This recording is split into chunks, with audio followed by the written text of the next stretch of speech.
వచ్చే జన్మలో ఉన్న అనాథలా కాకుండా అందరూ ఉన్న దానిలో పుట్టమ్మా.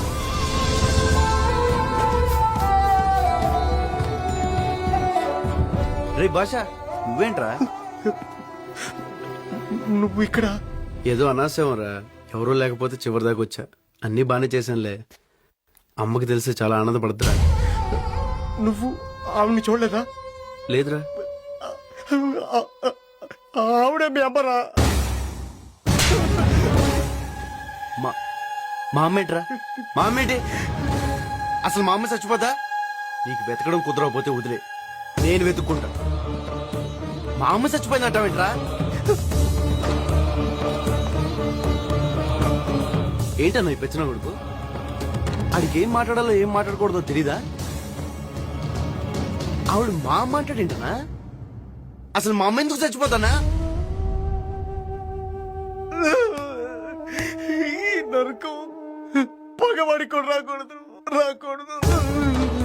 ఏం మాట్లాడమేంటన్నా? అటు చెప్పింది అబద్ధం చెప్పు. అటు చెప్పింది అబద్ధం చెప్పనా? యోగి, అతను చెప్పింది నిజమే. అవును అంకుల్, అమ్మమ్మ ఈ ఆంటీ వాళ్ళ ఇంట్లోనే ఉండేవారు. ఇందాక మీరు తీసుకెళ్తుంటే చూసి ఆ ఆంటీని తీసుకొచ్చా. ఇదిగో మీ అమ్మగారు తెచ్చుకున్న వస్తువులు, ఉత్తరాలు.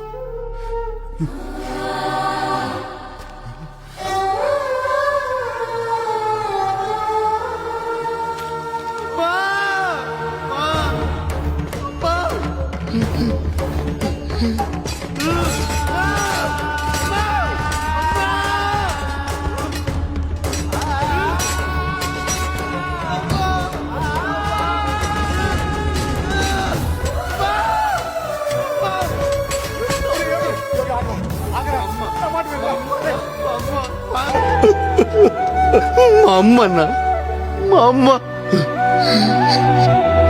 అన్నా, గత జన్మలో చేసిన పాపాలు ఈ జన్మలో తగులుతాయంటారు. కాదన్నా, ఏ జన్మలో ఆ జన్మలోదే. ఎప్పుడు తప్పుడే. మంచికైనా చెడ్డగానే కత్తి పడడం పాపం అన్న, పాపం. ఇదిగో ఇలా మా అమ్మ, మా అమ్మ